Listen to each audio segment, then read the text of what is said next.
A qualidade do ar é o assunto da nossa entrevista nesta sexta-feira. A gente vai saber, Adriana, do pneumologista Oliver Nascimento, o que fazer para respirar melhor nesse período. Boa tarde, é um prazer tê-lo conosco, tudo bem? Boa tarde, prazer é meu, obrigado.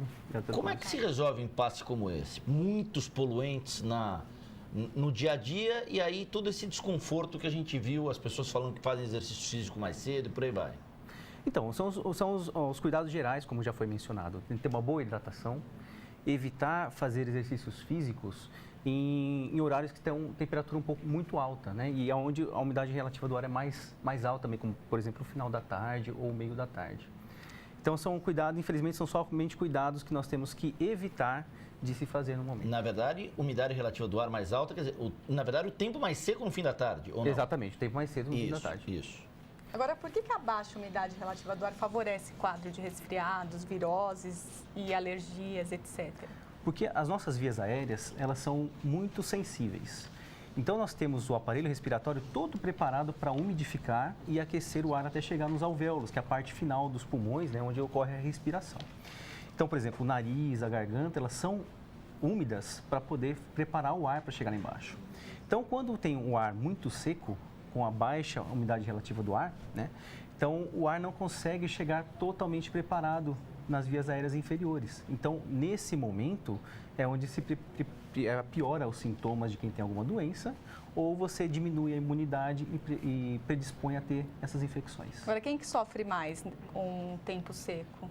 Crianças, idosos ou todo mundo sofre? Como que é? Praticamente todas as pessoas, mas quem sofre mais são as crianças, os idosos e quem tem doenças respiratórias, como por exemplo asma ou bronquite, rinite alérgica e quem tem enfisema pulmonar causada pelo cigarro também são as pessoas que mais sofrem nessa época.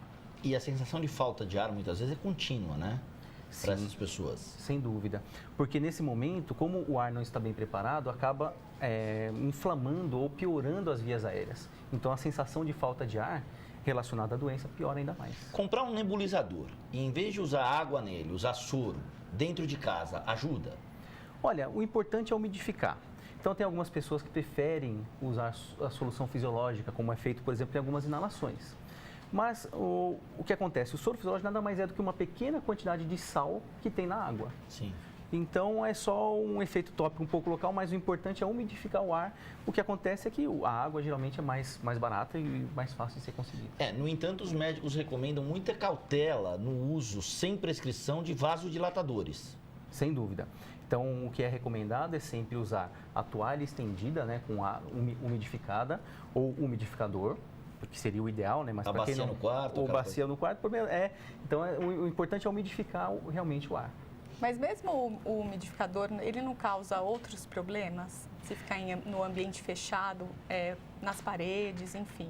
Então, você pode ocasionar, por exemplo, um excesso de umidade, gerar bolor, né? Mas nessa época do ano, geralmente isso na cidade de São Paulo, por exemplo, pode não acontecer. Então, o importante realmente é umidificar e, lógico, prestar atenção se tiver umidificação excessiva e começar a gerar bolor dentro de casa. A cidade de São Paulo, Adriana, tem 26 estações medidoras do ar. A gente sempre citou isso aqui, são estações da CETESB e tal.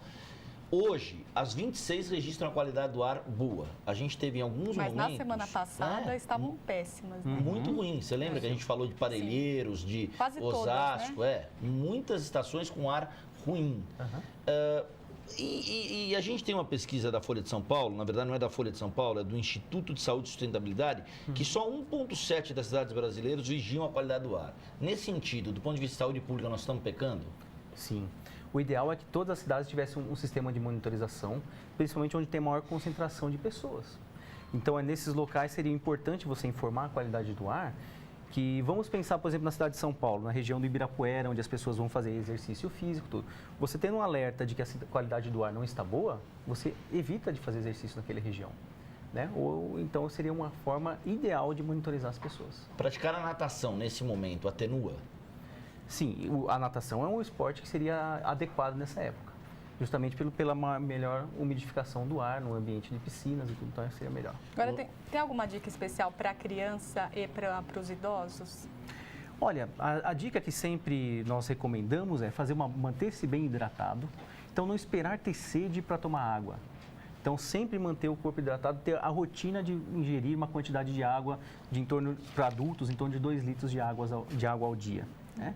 E ficar realmente em observação nas estações para evitar exercícios físicos num lugar que a qualidade do ar não está adequada. É bom lembrar que a água é água, não é refrigerante, né? Sem dúvida, a água é essencial, água pura, né? E aí, eu queria só citar mais um dado para o senhor, queria que o senhor comentasse, o senhor como pneumologista, 16 estados brasileiros não fazem nenhum controle da poluição. 16 estados. Muitos deles ficam no norte e no nordeste, onde há capitais, inclusive litorâneas, nordeste principalmente. E outros tantos na região centro-oeste do país. O que isso gera do ponto de vista de saúde pública? Então, isso as pessoas acabam subestimando a importância de se monitorizar essa qualidade do ar.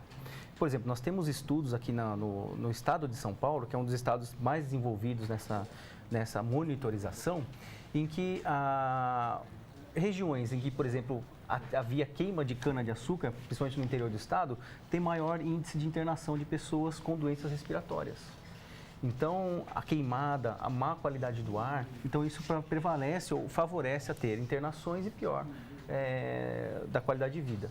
Então, isso é um problema de saúde pública. Acaba você tendo que ter mais número de internações e aumenta o risco de morte das pessoas com doenças respiratórias. Aí a importância de monitorar, então, a qualidade do ar em todas as regiões, né? Sem dúvida. Então, isso é um alerta, né, que seria o ideal de todos os estados, pelo menos nas capitais, né, onde a maior população se concentra, de ter uma boa monitorização. Para a gente finalizar, de modo geral, os pneumologistas convergem muito com aquilo que o professor Paulo Saldiva, que é um pesquisador dessa relação entre poluição e o efeito disso na vida das pessoas nas grandes cidades, tem dito já há muitos anos, né? O Paulo Saldiva é o principal pesquisador, que foi um dos líderes dessa pesquisa que eu mencionei sobre a queima de cana-de-açúcar no interior e o aumento de número de internações. Então, realmente, ele é um dos pioneiros e eu acho que isso que tem que batalhar e manter. Temos que valorizar e referenciar os estudos dele. Sem dúvida.